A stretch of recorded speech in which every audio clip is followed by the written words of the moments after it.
안녕하세요. 신바람 국어교실의 신바람입니다. 자, 오늘 배울 교재는 부산 전교과서 4 2학년 2학기 제3단원의 첫 번째 소단원 클래식을 어떻게 생각하십니까에 대해서 배우는 시간을 갖도록 하겠습니다. 자, 우리 교재 66쪽이고요. 오늘도 열심히 공부해 주시길 부탁드리면서 그럼 바로 수업을 들어가도록 하겠습니다. 왼손에는 형광펜, 오른손에는 삼색 볼펜을 들고 그럼 지금부터 수업을 진행하도록 하겠습니다. 가문단입니다. 클래식을 즐겨 듣지 않는 사람들에게 그 이유를 물어보면 대개는 이렇게 대답합니다. 클래식은 너무 어려워요. 클래식에 대한 일반적인 사람들의 생각이죠. 이걸 이렇게 적어볼까요? 클래식에 대한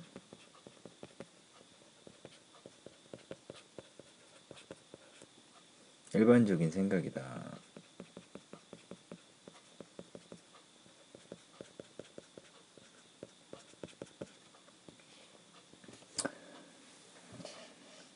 노래 가사가 없는 데다가 곡이 너무 길어서 듣기 지루하고 클래식이 어려운 이유 1번.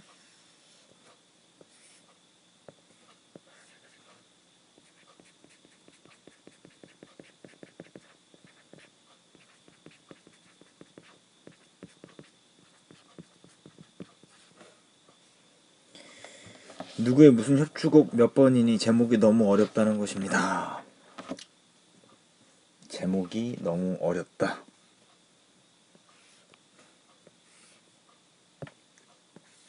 클래식이 어려운 이유 2번.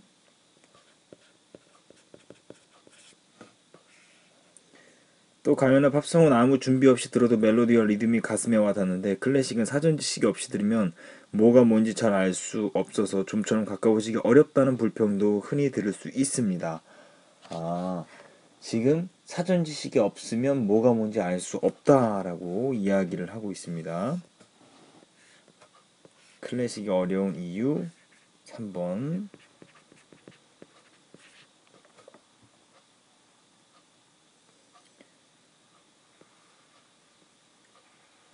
자, 가요나 팝송은 아무나 들을 수 있지만 클래식은 음악을 전공한 사람들만 이해할 수 있는 것이라는 결론을 내리고 클래식으로부터 더욱더 멀어지게 되는 것이지요. 클래식은 뭐라고?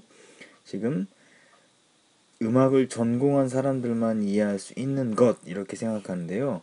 이것은 클래식에 대한 선입견이다. 이렇게 말씀드릴 수가 있네요. 남은 다음부터 가볼까요? 하지만이라고 이야기하고 있죠. 자, 이것은 잘못된 것이다라는 거죠. 이것은 잘못된 생각입니다. 클래식은 결코 어려운 음악도 아니고 아무나 들을 수 있는 음악은 더더욱 아니라는 것입니다. 약간의 준비만 갖춘다면 누구라도 마음껏 즐길 수 있는 음악입니다. 미주 쳐볼까요?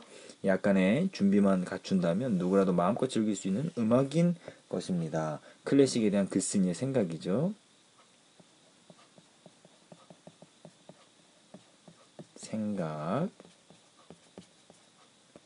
여러분 중에는 간혹 아버지나 어머니께서 학창시절에 찍은 사진을 본 모습이 있을 텐데요. 그 사진 속의 부모님 모습이 어떻게 보이던가요? 세련되고 멋지게 보이던가요? 아마 그렇지 않을 것입니다. 꽤나 어색하게 보일 것입니다. 왜 그럴까요? 그것은 바로 세월의 흐름에 따라 유행이 달라지기 때문입니다. 지금 여러분의 눈에는 사진 속 부모님의 머리 모양이나 옷차림이 더없이 촌스러워 보이겠지만 아마 그 당시 부모님은 틀림없이 멋쟁이 소리를 들으셨을 것입니다. 20년 만에 사람들의 취향이 그렇게 많이 달라진 것이지요. 자, 갑자기 아버지하고 어머니의 학창시절에 찍은 사진을 이야기를 했는데요. 음악도 마찬가지입니다. 아, 클래식 음악도 마찬가지. 머리 모양이나 옷차림처럼 음악에도 유행이라는 것이 있고 사람들의 취향이 달라지기 마련입니다. 20년 만에도 취향이 그처럼 크게 바뀌는데 하물며 수백 년이라는 긴 시간 동안 취향이 변하지 않는다면 그것이야말로 이상한 일이겠지요. 다시 말하면 위에서 말했던 아버지나 어머니께서 학창시절에 찍은 사진, 결국 이것은 뭐를 의미한다? 클래식 음악을 상징한다라는 거예요. 결국 20년 만에도 사람들의 취향이 이렇게 바뀌는데 수백 년이 지난 음악에 대해서는 어떻게 했느냐. 음악에 대한 취향도 세월이 흐르고 나서는 많이 바뀐다라고 이야기를 하고 있습니다. 다시 말해 클래식이 어렵게 느껴지는 이유는 사람들이 흔히 생각하는 것처럼 클래식이 특별한 사람들만 이해할 수 있는 고급 음악이기 때문은 아니라는 것입니다. 클래식이 어렵게 느껴지는 이유는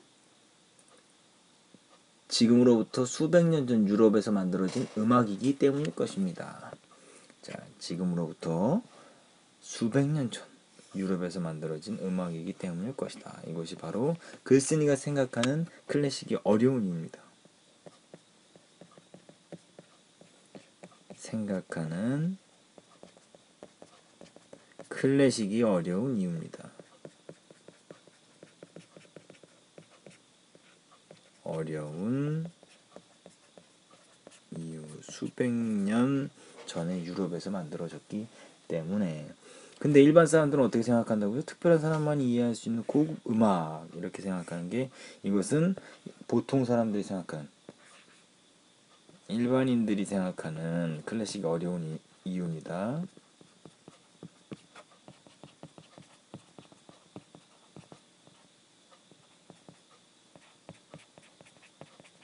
클래식이 어려운 이유.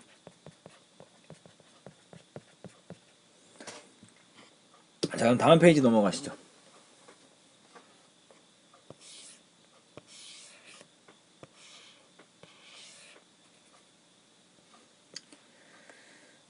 자, 두 번째 줄부터 볼까요? 가문단 두 번째 줄. 마찬가지 이유로 가요나 팝송이 쉽게 느껴지는 것도 흔히 이야기하는 것처럼 음악의 질이 낮아서 그런 것은 아니겠지요. 현대인의 취향에 맞게 만들어졌기 때문에 친근하고 쉽게 느껴지는 것입니다. 클래식은 오래전에, 수백 년 전이라는 거죠. 그것도 역사와 문화적 배경이 전혀 다른 곳. 그게 어디예요? 서양이잖아요. 우리와는 전혀 다른 곳. 여긴 서양이죠. 우린 동양 사람이잖아요. 만들어진 음악이기 때문에 이를 즐기기 위해서는 약간의 준비가 필요합니다. 어떤 준비? 옛날 사람들의 생활을 이해하기 위해서는 사전에 옛날 사람들이 쓰던 말을 이해해야 수백 년 전 서양 사람들이 즐겨 듣던 음악을 이해하기 위해서는 사전에 어느 정도의 지식이 필요하기 마련입니다. 사전 지식이 필요하다라는 거죠. 약간의 준비가 필요하다라는 건 결국 사전 지식이 필요하다라는 거죠. 그 시대의 분위기나 작곡가들의 사회적 지위, 생활, 그리고 악기나 음악의 발달 정도를 알아둔다면 음악을 이해하는데 한층 도움이 되겠지요. 자, 볼까요? 그 시대의 기억으로 묶으시고요. 분위기나 작곡가들의 사회적, 지위적 생활, 그리고 악기나 음악의 발달 정도, 니은으로 묶을까요? 여기에 클래식을 위해 필요한 사전 지식이죠. 사전 지식 1번. 특히 고전 음악이 만들어지던 당시에는 음악의 형식을 매우 중요하게 여겼으므로 그런 형식들을 이해하는 것은 클래식을 이해하는 열쇠가 될 수 있습니다. 음악의 형식 밑줄 쳐야 되겠죠? 또 뭡니까? 사전 지식 2번.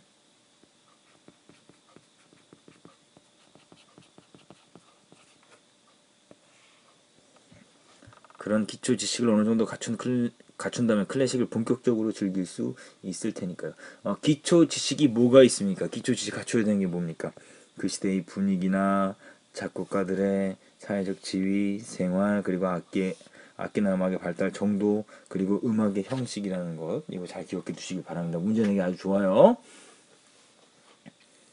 클래식은 규칙을 알고 즐기는 야구 경기와 같습니다. 규칙을 모르고 보면 아무 흥미도 가질 수 없는 운동에 불과하지만 몇 가지 규칙을 익히면 너무나 흥미진진하게 즐길 수 있는 야구 경기 말입니다. 규칙을 알고 즐기는 야구 경기, 이것이 뭐다? 클래식이다 라고 지금 비유를 하고 있습니다. 클래식은 준비 없이 들으면 어렵고 막막한 것에 불과하지만 조금만 공부를 하고 들으면 음악이 주는 환희를 마음껏 즐길 수 있답니다. 대중가요가 특별한 규칙을 알지 못해도 즐길 수 있는 공놀이라면 클래식은 규칙을 알아야 즐길 수 있는 야구 경기인 셈이죠. 그래서 대중가요하고 클래식을 어떻게 했습니까? 대조, 차이점. 자, 보세요. 대중가요를 어디에 비유했습니까? 공놀이에 비유를 했죠. 클래식은 규칙을 알아야 즐길 수 있는 야구 경기로 비유를 것이죠. 대조와 비유의 방법을 사용해서 설명하고 있다라는 거예요. 자, 클래식은 고급 음악이고 다른 음악은 저급한 음악일까요? 결론부터 말하자면 그렇지 않습니다. 클래식은 수많은 음악 중에 한 종류일 뿐입니다. 다시 말하자면 특별히 고급 음악이 아니다 이 소리죠. 인간이 처음 말을 시작한 이후 지금까지 지구상에는 굉장히 많은 종류의 음악이 있어 왔습니다. 사냥을 무사히 마치고 돌아온 것을 기뻐하며 부르는 원시인들의 노래로부터 컴퓨터를 이용한 오늘날의 첨단 음악까지, 아메리칸 인디언의 노래부터 아프리카 원주민의 북소리까지 수없이 많은 종류의 음악이 나타나고 사라져 왔습니다. 음악의 종류는 수없이 많다는 거예요. 그 중에 클래식도 하나다라는 말입니다. 자, 계속 가보도록 하겠습니다. 그런데 음악의 점수를 매길 수 있을까요? 있다 없다? 없다라는 거죠. 음악의 점수를 매길 수 없다. 서류적 표현이죠. 서류법. 당연한 사실을 의문문 형식으로 바꿔서 되묻는 거예요. 누가 어떻게 점수를 매길 수 있을까요? 누구도 점수를 매길 수는 없을 것입니다. 왜냐하면 각 시대에 각 나라에서 발달한 음악은 그 시대 그 나라 사람들에게 가장 알맞은 음악일 테니까요. 좀 더 쉬운 예를 들어볼까요? 누군가가 세계 여러 나라 사람들이 즐겨 입는 옷에 점수를 매긴다고 합시다. 만약 그가 자신의 취향에 따라 알래스카 원주민의 털옷에 가장 높은 점수를 주었다면 과연 그가 매긴 점수를 다른 지역의 사람들이 받아들일 수 있을까요? 있을 수 있을까요? 없다라는 거죠. 옷의 종류의 우열을 가릴 수가 없다라는 겁니다. 고급 옷이라면 아프리카 원주민들에게 털옷을 선물하면 과연 받는 사람이 기뻐할까요? 결국 옷에 대한 선호도는 개인의 취향에 따라 다르다라는 거예요. 음악도 마찬가지다 이 소리죠. 우열을 가릴 수가 없다라는 소리입니다. 이게 마찬가지입니다. 이 소리는 옷이 우열을 가릴 수 없는 것처럼 이것도 우열을 가릴 수가 없다라는 거예요. 시대와 지역에 따라 입는 옷이 다르듯 음악도 사람들이 처한 환경에 따라 다를 수밖에 없습니다. 바닷가에서는 고기를 잡으러 나갈 때 부르는 뱃노래나 바다 신에게 제사를 지낼 때 부르는 노래가 발달한다면 농촌에서는 소를 모을 때 부르는 노래나 모내기를 할 때 부르는 노래가 자주 불리겠죠. 결국 처한 환경에 따라 음악이 달라진다라는 거예요. 바닷가에서는 기억으로 묶어보도록 하겠습니다. 이렇게 묶고요. 계속 가보도록 할게요. 그런데 바닷가에 사는 사람이 뱃노래야말로 세상에서 가장 아름다운 음악이야라고 주장한다면 농촌에 사는 사람들이 뭐라고 할까요? 웃기는 소리 하지마, 뭐니 뭐니 해도 모래기 노래가 최고야 라고 할 것입니다. 니은으로 묶어보시고요. 이 기억 니은으로 묶은 부분에 써야 되는 것. 처한 환경에 따라 음악이 달라진다라는 거죠. 처한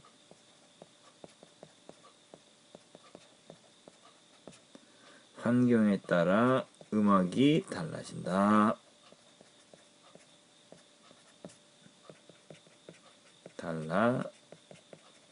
달라진다. 바닷가냐 아니면 농촌이냐에 따라서 음악이 달라진다라는 겁니다. 아무리 싸워도 누가 더 낫고 누가 못한지 가려낼 수는 없을 것입니다. 두 사람이 자기 동네 음악을 더 좋아하는 것은 음악의 질이 좋기 때문이 아니라 단지 취향이 다르기 때문입니다. 결국 음악에 대한 호불호, 좋아하고 싫어하고는 그건 개인의 취향이다라는 거예요. 음악에 대한 취향에 따라 선호도, 좋아하는 것도 달라진다 이 소리죠. 자, 클래식도 마찬가지입니다. 클래식이나 대중음악이나 국악이나 모두 음악의 한 갈래일 뿐입니다. 이들 사이의 우열을 가리려 하기보다는 나름의 개성과 가치를 올바로 이해하고 충분히 즐기려는 태도가 더 바람직하고 성숙한 자세이겠죠. 결국 이게 중요한 거예요. 나름의 개성과 가치를 올바로 이해하고 충분히 즐기려는 태도가 더 나은, 더 바람직하고 성숙한 자세다. 이게 바로 이 부분이 바로 뭐냐면 바람직한 음악 감상 자세. 이게 바람직한 감상 태도예요.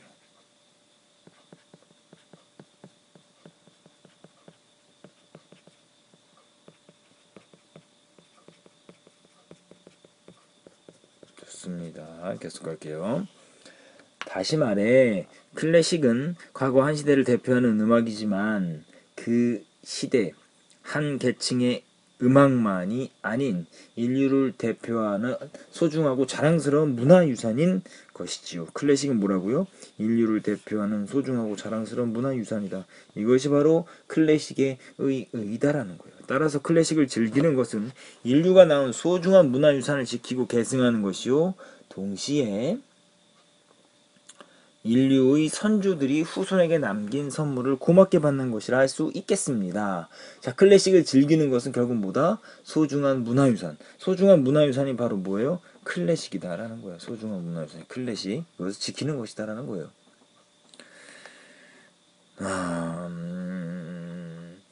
동시에 인류의 선조들이 후손에게 남긴 선물을 고맙게 받는 것이라 할 수 있겠습니다.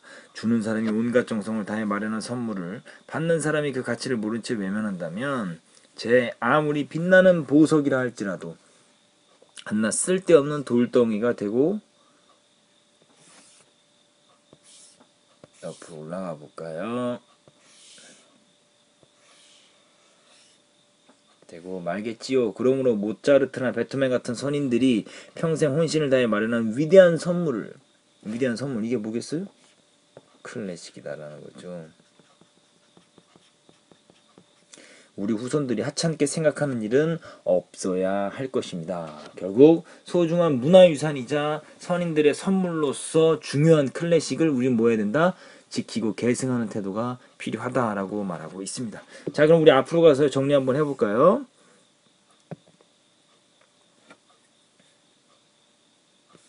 자, 오마이노트 정리 한번 해보죠. 오마이노트 정리할 것. 자, 글의 종류가 뭐냐? 설명문이다라는 거. 설명문이다라는 거 기억해 두시고요. 성격은 객관적이며 해설적이며 체계적이다. 제재는 클래식이고요. 주제는 클래식에 대한 올바른 이해. 특징 쉽고 평범하다. 이걸 어려운 말로 뭐라고 하냐? 평이하다. 평이한 문장으로 자신의 생각을 설득력 있게 제시했다. 다양한 예시와 알기 쉬운 비유를 통해 클래식에 대한 일반적인 선입견이 잘못된 것임을 설명한다라는 것입니다. 자, 한번 읽어보시고요. 자, 이 글을 읽으며 떠올릴 수 있는 질문 유형, 능동적으로 읽기 위해서 필요한 거죠.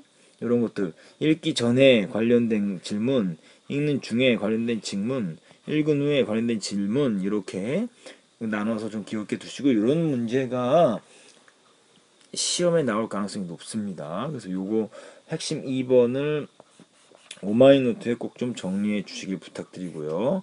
오른쪽에 있는 거 한번 날개 한번 정리해 볼게요. 질문하며 글 읽기.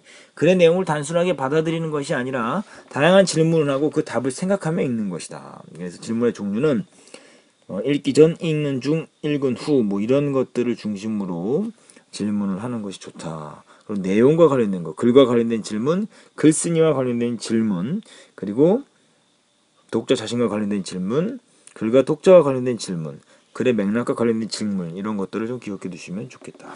가장 중요한 것도 뭐냐? 질문하며 글 읽기 효과. 첫 번째, 글을 집중하며 읽을 수 있고 글의 내용을 오랫동안 기억할 수 있다. 질문하며 글 읽기 효과로 알맞지 않은 것은 뭐 이렇게 문제 나올 수 있겠죠?